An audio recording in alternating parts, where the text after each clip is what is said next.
You're very welcome back. Now, are you looking for that perfect dish for this evening? Well, Chef Giuseppe Crupi is in the kitchen this morning making a traditional Mediterranean aubergine stew. It's called Caponata. Esatto, is that right? Esatto. Your pronunciation is very good. It's Caponata. Sinead and I were just saying we can't say Giuseppe without saying Giuseppe. I like that. Well, screaming is part of embracing the Italian in you. Well, you see, like, this dish is a true celebration of summer, like your smile. And, Giuseppe. But it is Keep it coming. I'm happy with this. Can you see this one? So, basically, I tell you what the ingredients are. You have pine nuts, which we toast. We have capers, and you have to rinse them. Then the olives that we sliced before. Olives. And then, regarding the different ingredients, it's better if you cook them separately. So, we have aubergine, tomatoes, and onion. Now, with the celery... what did you do with the celery? Well, I prefer, rather than cutting it, to chop them finely, because people find it too crunchy sometimes. Okay. So, well, we can do it right now if you like. Okay. And we cook them separately because each of these vegetables have a different cooking time. So, yeah, and that's why I... So you can't just bung them all in and do one... that wouldn't be the traditional way. You see, just one second. That's enough, more or less. And as I was saying, this is a Spanish dish that was brought to Sicily as a side dish. But then Sicilians weren't rich enough to afford the fish, and that's why So the fish came out of it over the years? It's funny because, you see, like, Caponata refers to capone, which is the actual fish, but as a matter of fact, the fish is not there anymore. Okay. So the name refers to the only ingredients that is not there.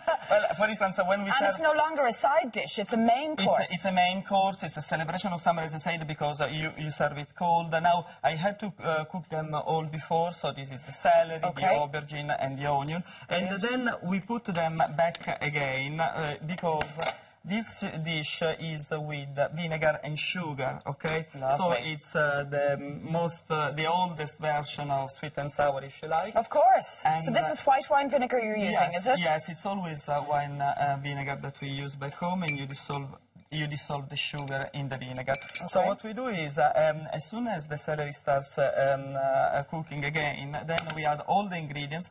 As I said, I prefer to toast the pine nuts, because this way you have kind of a better taste of it. Lovely flavour. Yeah, and you put them all again into the pot. And you kind of want them to cook together, because it's a marriage of flavors. Of course, yes. And so it's nicer if then you let them cook together for a while. And as I said to you now, this is sort of a slow dish, in the sense that it's also an activity, you know, like for the summer. If you want to spend time with your friends, you just go there. Standing around, having a chat, a glass of wine. Oh, yes. In fact, we have Nero d'Avola there as a wine, because it's a Sicilian wine, you see. Okay. And Nero d'Avola will be really a Sicilian grape. But for instance, when we serve it in Pinocchio restaurant, we do serve it with the fish. You know, course. I was going to say, is this something we would learn in the Italian cooking school? Definitely.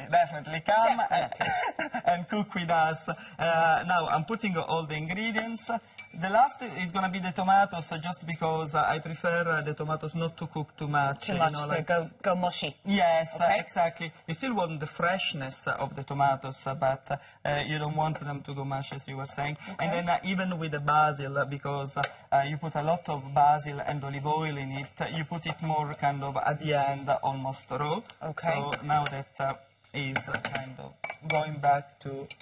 So this is when you put the vinegar and sugar in? Yes, exactly. You know, like, and now you can be as generous as you want with the vinegar. Oh, thank you for coming. Of course. You know, like, so I was blessed with one, and now with two. I'm the most envious guy. I'm Italian, I suppose I can. Are you partial to Caponata? I thought of it as a side dish to be served with fish as well, but it is, I was already tasting some. It was the first thing I had this morning for breakfast. She said, I had somebody made Never too early. Well, so this is the finished dish, this is the finished dish. But it's one of those things that the longer you leave it, the kind of tastier it gets. Very good. And that's exactly the point. And that's why it's a summer dish, because it's something that you can have, in the fridge all the time. What do you think? Tasty? Oh, yeah. Thank you, Giuseppe. So you can leave it in the fridge for a few days? Yeah, for a few days. The vinegar will keep it, all the flavors come together. That's fab, isn't it? Yeah. And obviously then it's up to you how to balance the flavors, you know, like I like it not to be too vinegary, but if you like it, you can add more. Do you like it? I like the pine nuts in it for the crunch. Thank you. Yeah, the texture is nice, and the fresh basil, that's delicious. Thank you, Thank you, as always. purely vegetarian. All the vegetarians will be delighted with you this morning.